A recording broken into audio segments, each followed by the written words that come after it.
Internautatrices, internautateurs, bienvenue.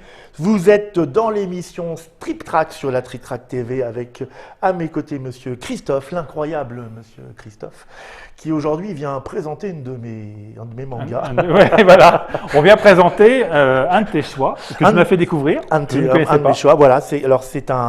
Alors, on présente d'abord ce manga-là. C'est un manga de Monsieur Atsushi Kaneko. Kaneko, pareil, un grand monsieur du manga, très très bizarre, qui a fait des tas de trucs absolument géniaux dont je reparlerai. Moi, je suis un grand fan devant l'éternel. Et là, on va parler de cette série qui est donc composée de 6 volumes. Qui, m'a-t-on dit, est la plus mainstream de son œuvre. Je sais pas comment dire ça. Je suis pas sûr qu'il soit vraiment mainstream tout court, en fait. C'est quand même, d'abord, même dans le manga, vous le voyez déjà sur les images de couverture, c'est pas un trait manga habituel. Non. On est dans un trait qui est à la fois entre le comics et le manga, Ouais. et qu'on va retrouver, y compris à l'intérieur des ouvrages. Donc c'est un monsieur qui a un trait extrêmement particulier. Un rythme qui est effectivement très occidental, je trouve, C'est ça. dans son écriture. Je pense qu'il aime bien les comics. Alors le principe, c'est facile. Ce monsieur-là, il a deux grands inspirateurs. C'est soit David Lynch, soit l'américain. Zut, j'ai oublié son nom. Enfin bref, celui qui fait des films avec des gens qui se battent tout le temps, Kill Bill et compagnie. Tarantino. Voilà, le pauvre Tarantino, j'avais zappé son nom. Donc il y a ces deux branches-là. Donc là, avec Desco, on est plutôt du côté Tarantino, puisque le pitch, il est très simple. Vous avez une petite fille, on ne sait pas quel âge elle a, je dirais qu'elle a une dizaine d'années. Ouais, c'est ça. 13-14. Qui s'appelle Desco et qui est une tueuse. Voilà. Dans sa vie, elle s'est tuée des gens de manière inventive et jouissive. Oui, c'est ça, plutôt. Elle a presque des orgasmes quand elle tue. En tout cas, elle est toujours créative et un peu extraordinaire. Et quand elle ne tue pas, elle est complètement désespérée. Oui. Elle brode du noir. Elle s'ennuie. Il y a un petit nuage noir qui pleut au-dessus de sa tête. Bref, elle est complètement tarée. Voilà. Et cette petite fille, elle vit avec une autre dame qu'on appelle Madame, d'ailleurs, Voilà, Madame. qui est une grosse dame qui visiblement l'a pris sous son aile, avec un serviteur genre Igor qui la déteste, mais comme Desco déteste tout le monde, c'est pas très grave. Et en fait, le pitch, c'est que voilà, ça c'est le serviteur, super serviteur. Donc là, on retrouve vraiment des images très comics. Oui, on est vraiment sur un rythme. Quasi super-héros. Et ce qui se trouve dans cette histoire, c'est qu'il y a ce qu'on appelle des Reapers.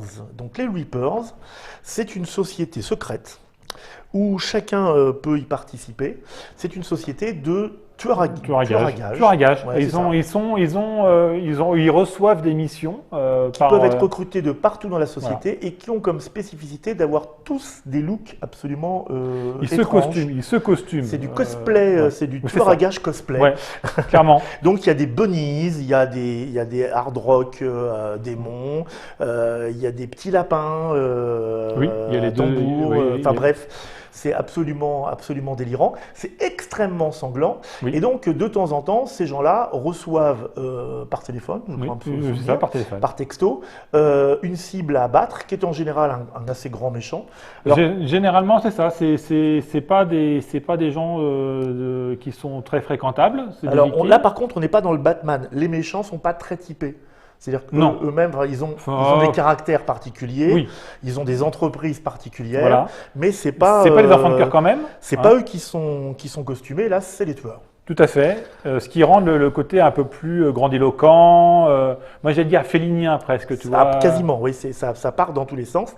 Et le but, c'est qu'ils sont tous en concurrence les uns avec les autres et ne sont récompensés évidemment que ceux qui ont réellement tué le truc.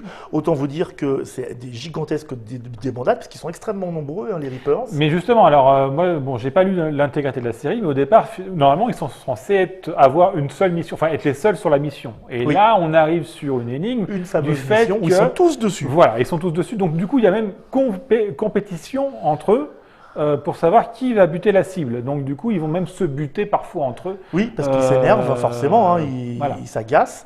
Alors c'est très nerveux, oui. C'est un humour très noir, c'est très sanglant. Tout à fait. C'est pas pour les enfants, donc moi je trouve ça merveilleusement bien dessiné. En gros, ce monsieur Kaneko, il imagine des trucs qu'il a envie et il les dessine ensuite. Donc, oui, alors je ne sais pas comment est-ce qu'il l'a écrit, parce qu'effectivement, il y a beaucoup plus d'action que de temps de pause, tu vois. Oui.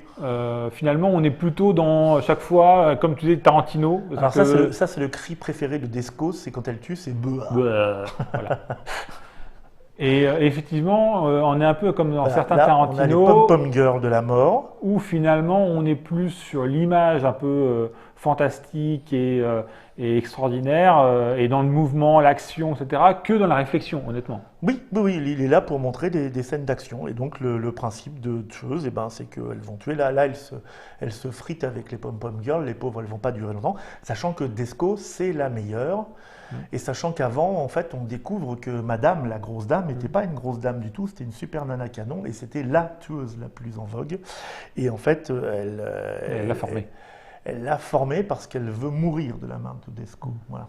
Et donc, cette série-là est aussi auto-inspirée d'une autre série qui s'appelle Bunny, qu'on ne trouve plus du tout en France, qui reprend à peu près le même pitch, sauf qu'elle est moins, comment dire, elle se barre moins dans l'imaginaire.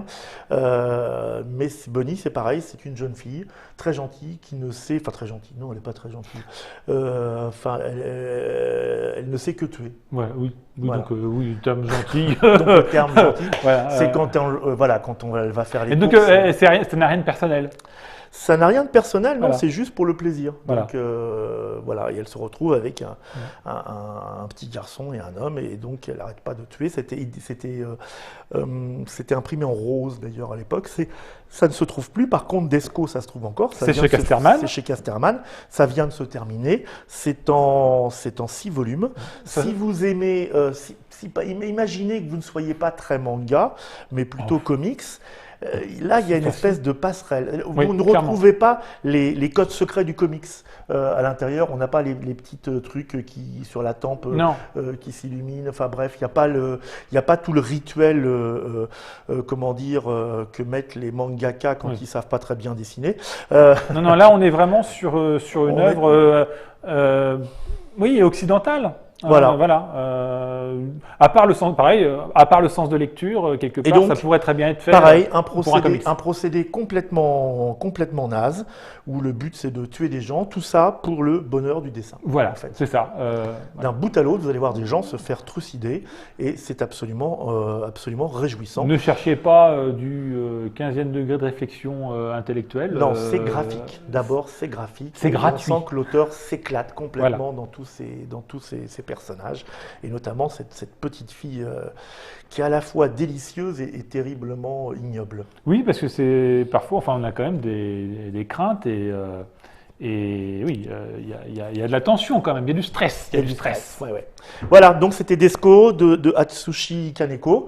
J'espère que ça vous aura donné envie. En tout cas, voilà, c'est dispo. Alors, parfois, il faut le demander dans certaines librairies parce que là encore, c'est un truc un peu indé. Les bonnes librairies l'ont. Les bonnes librairies spécialisées l'ont.